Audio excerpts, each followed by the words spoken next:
Welcome everyone. আজকে আমরা William শেক্সপিয়ারের একটা বিখ্যাত ট্র্যাজেডি সম্পর্কে জানবো, যেটার নাম হচ্ছে ম্যাকবেথ। যেখানে উইলিয়াম শেক্সপিয়ার ক্ষমতা, লোভ এবং বিশ্বাসঘাতকতার একটি করুণ দৃষ্টান্ত দেখিয়েছেন। তো আমাদের গল্পের স্থান হচ্ছে স্কটল্যান্ড।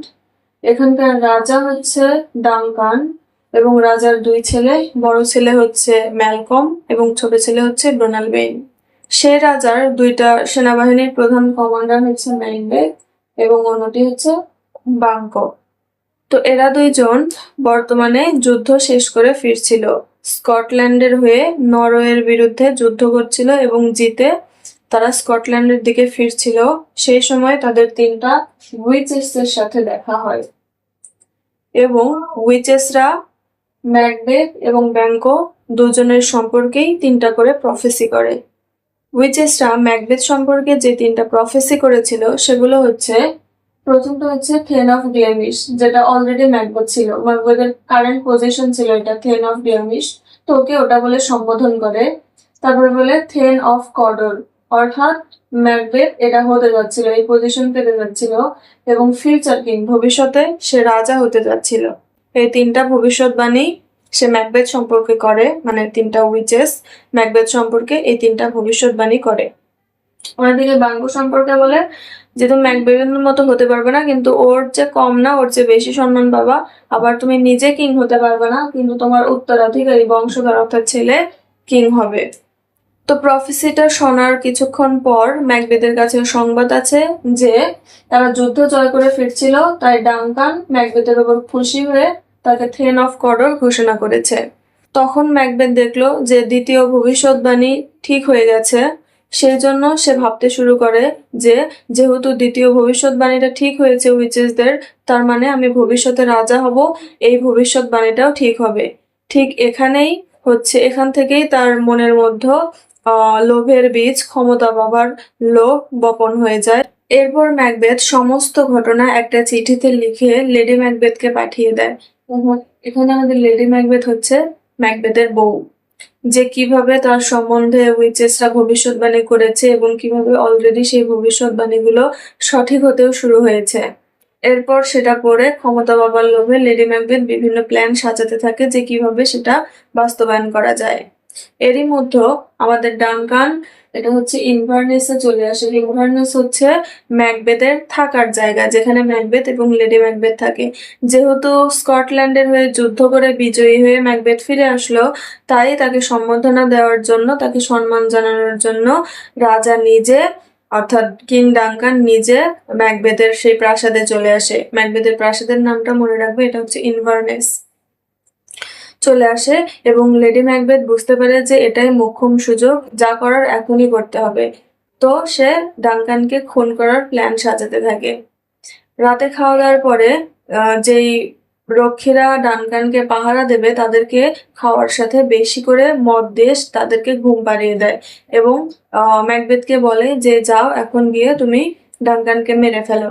তখন ম্যাকবেথ বিভিন্ন দ্বন্দ্বে, অন্তর্দ্বন্দ্বে ভুগছিল যে কিভাবে আমি ডানকানকে মারবো, এটা তো বিশ্বাসঘাতকতা হবে। একদিকে সে আমার আত্মীয় হয়, অন্যদিকে সে রাজা, আবার অন্যদিকে সে অতিথি হয়ে আমাদের বাড়িতে এসেছে। অতিথিকে মানে সব রকমের নিরাপত্তা দেওয়া আমার দায়িত্ব, আমি এতগুলো বিশ্বাসঘাতকতা কিভাবে করব? এই জন্য সে মারতে পারে না। আর এটা দেখে লেডি ম্যাকবেথ প্রচন্ড রূপে ম্যাকবেথের উপর ক্ষেপে যায়। ও বলে তুমি আসলে পুরুষই না, যদি পুরুষ হতে তাহলে একটা মার্ডার করতে তোমার হাত এভাবে কাঁপতো না, তুমি সরো, আমি মার্ডার করে আসি। তখন সে ডানকানকে মার্ডার করতে যায়, লেডি ম্যাকবেথ করতে যায়। কিন্তু ঘুমন্ত অবস্থায় ডানকান দেখতে হুবহু লেডি ম্যাকবেথের বাবার মতো। তো তখন ওর বাবার কথা মনে হয়, তখন সে ডানকানকে মারতে পারে না এবং ফিরে আসে। ফিরে এসে ম্যাকবেথকে আরো অনেক কিছু ম্যানিপুলেট করতে থাকে, ম্যাকবেথকে অনেক কিছু বোঝাতে থাকে। শেষ পর্যন্ত যখন তার পুরুষত্বে আঘাত করে যে তুমি আসলে পুরুষই না, একটা খুন করতে পারছো না, তুমি এটা কখনো করতে পারবে না, মানে এগুলো যখন বলতে থাকে, তখন ম্যাকবেথ ম্যানিপুলেট হয়ে যায়। তখন সে ডানকানকে খুন করার জন্য যায় এবং ডানকানকে খুন করে ফেলে এবং তার যেটাতে খুন করেছে ওটা হচ্ছে রক্ষীদের দিয়ে দেয় এবং দোষটা রক্ষীদের উপর দিয়ে দেয়। তো সকালবেলা সবাই জানতে পারে যে হচ্ছে ডাঙ্কান মারা গেছে। লেডি ম্যাকবেথ সকলের সামনে অজ্ঞান হয়ে পড়ে যায়। এটা প্রিটেন্ড করার জন্য সে খবরটা শুনে কত শকড হয়ে গেছে। এদিকে রক্ষীরা বলে না না আমরা তো খুন করিনি। ম্যাকবেথ সেই সুযোগে এসে সেই রক্ষীদেরকে মেরে ফেলে। তাদেরকে বলার সুযোগও দেয় না যে কি হয়েছিল কিংবা কিছু, তারা মারেনি। কারণ ম্যাকবেথ বলে যে এরাই খুন করেছে, সেই রাগে মেরে ফেলে। এদিকে তখন রাজার যে দুইটা ছেলে ছিল, ম্যালকম এবং ডোনাল্ড বেন, তারা বলে আমাদের বাবাকে মেরে ফেলেছে, মানে আমাদেরও জীবনের ঝুঁকি আছে। তাই তারা স্কটল্যান্ড থেকে পালিয়ে যায়। এখন স্কটল্যান্ডের কেউ নেই, রাজা তো মারা গেল, তার পুত্ররা উত্তরাধিকার সূত্রে রাজা হবে, তারাও পালিয়ে গেছে।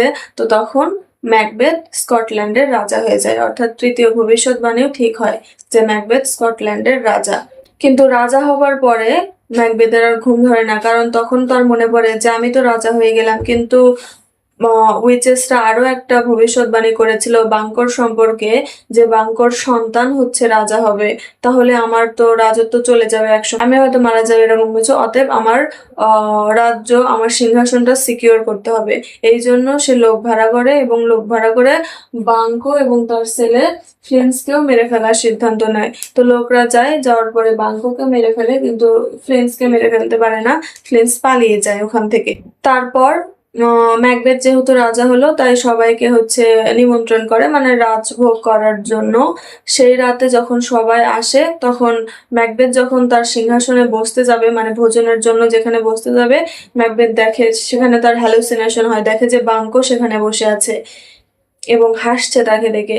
তো সেটা দেখে ম্যাকবেথ পাগলের মতো করতে থাকে, এবং লেডি ম্যাকবেথ সবাইকে বলে যে রাজার অনেক হচ্ছে পরিশ্রম হয়েছে, ওই জন্য একটু ভুলভাল বলছে, এটা সমস্যা না। যারা হচ্ছে আমরা জানি যে রাজা যখন, মানে ম্যাকবেথের যখন বেশি পরিশ্রম এরকম হয়, আমরা যারা কাছের তারা জানি এসব। তো এটা বলে ম্যাকবেথ হচ্ছে লেডি ম্যাকবেথ সামাল দেওয়ার চেষ্টা করে পরিস্থিতি, এবং সবাইকে বলে আজকের মতো এখানে শেষ, আপনারা সবাই যান। ক্ষমতা পাওয়ার পরও ম্যাকবেথের ঘুম হয় না। তখন সে ক্ষমতাটা সিকিউর করবে কিভাবে সেটা নিয়ে চিন্তিত হয়ে পড়ে, এবং সে জানে যে হচ্ছে ফ্লিন্স তো পালিয়ে গেছে, তো তার আশঙ্কাটা থেকেই যায়, কারণ মারতে তো পারেনি। সেজন্য সে তার ভবিষ্যৎ সম্পর্কে জানার জন্য আবার সে উইচেসদের কাছে যায়, এবং উইচেসরা আবার 3টা প্রফেসি করে হচ্ছে ম্যাকবেথ সম্পর্কে। প্রথমে বলে বিওয়্যার অফ ম্যাকডাফ। ম্যাকডাফ হচ্ছে ওই হচ্ছে বাঙ্কোর মতোই আরেকজন, মানে বাঙ্কো, ম্যাকবেথ এবং ম্যাকডাফ এরা ছিল সেনাপ্রধান। তার মধ্যে তো বাঙ্কোকে মেরে ফেললো, ম্যাকবেথ রাজা হয়েছে, এবং ম্যাকডাফের থেকে ম্যাকবেথকে সাবধান হতে বলে। তারপর বলে no man born of a woman shall harm Macbeth, অর্থাৎ নারীর থেকে জন্ম হয়েছে এমন কোনো কেউ ম্যাকবেথকে কখনো মারতে পারবে না। আরেকটা ভবিষ্যৎবাণী করে বীরনাম উড মুভস, মানে একটা বন আছে, সেই বন যখন নড়ে ওই প্রাসাদের দিকে আসবে, তার মানে সেই দিনই হচ্ছে ম্যাকবেথের শেষ দিন। তো ম্যাকবেথ বুঝতে পারে তাহলে আমি কখনো পরাজিত হব না, আমি হচ্ছে অমর। কারণ মায়ের পেট থেকে জন্ম হয়নি এমন কোনো মানুষ নেই, সবারই তো মায়ের থেকেই জন্ম হয়েছে, মানে নারীর থেকেই জন্ম হয়েছে। আবার উডস মানে পাহাড়, তো মানে বন জঙ্গল, জঙ্গল তো কখনো, বন তো কখনো হেঁটে হেঁটে আসবে না। তো তার মানে আমি ধরে নিতে পারি যে আমি অমর। এইদিকে আমাদের লেডি ম্যাকবেথের অবস্থা খারাপ হয়ে থাকে, কারণ যে ড্যাগার অর্থাৎ ছুরি দিয়ে ডাঙ্কানকে হত্যা করেছিল ম্যাকবেথ, সেই ছুরি তো লেডি ম্যাকবেথ পরিষ্কার করেছিল, ধুয়েছিল। তো সে হয়ে যেতে থাকে, এবং সে হচ্ছে স্লিপ ওয়াকিং করতে থাকে, অর্থাৎ ঘুমের ঘোরে সে হাঁটতে থাকে। আবার বলতে থাকে যে আউট ড্যামেজ স্পট আউট, মানে হাত ঘষতে থাকে যে আমার হাত থেকে রক্ত দাগ যাচ্ছে না কেন, এসব পাগলামি সে করতে থাকে, এবং শেষ পর্যন্ত সে সুইসাইড করে ফেলে। তো লেডি ম্যাকবেথ মারা যাওয়ার পরে ম্যাকবেথ তো একা হয়ে যায়। তো একসময় ম্যাকবেথ জানতে পারে যে ম্যাকডাফ হচ্ছে ফ্লিন্সদের কাছে গেছে। ম্যাকডাফ, ফ্লিন্স আর ডাঙ্কানের বড় ছেলে ম্যালকম, এরা সবাই মিলে হচ্ছে তাকে আক্রমণ করার চেষ্টা করছে, কিন্তু সে তো চিল মুডে আছে, কারণ সে জানে যে বন জঙ্গল কখনো হেঁটে হেঁটে আমার এই প্রাসাদে আসবে না।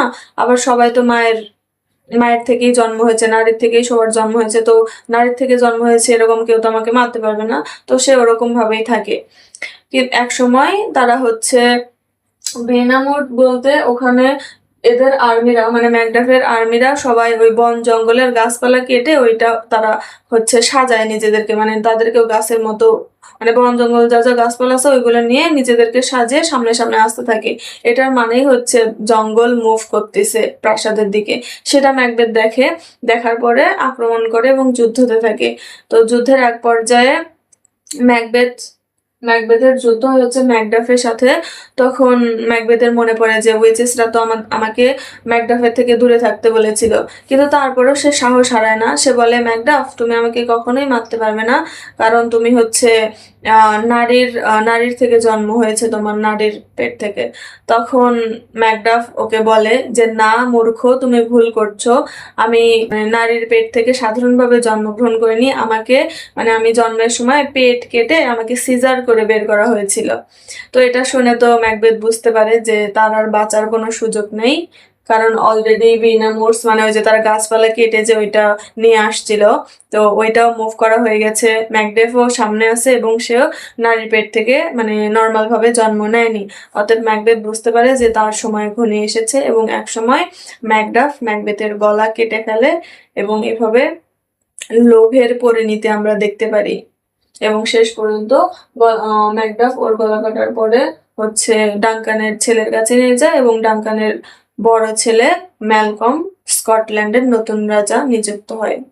এভাবে আমরা দেখতে পারি লোভের, ক্ষমতার, বিশ্বাসঘাতকতার করুণ পরিণতি। আশা করি ম্যাকবেথ সম্পর্কে সকল কনফিউশন দূর হয়েছে এবং ম্যাকবেথ গল্পটা তোমরা বুঝতে পেরেছো। আর যদি কোনো কিছু বুঝতে না পারো তাহলে অবশ্যই কমেন্টে জানাবে যে কি বুঝতে পারোনি, আমি সেটা বোঝাতে চেষ্টা করব। ততক্ষণ ভালো থাকবে, সবাইকে ধন্যবাদ।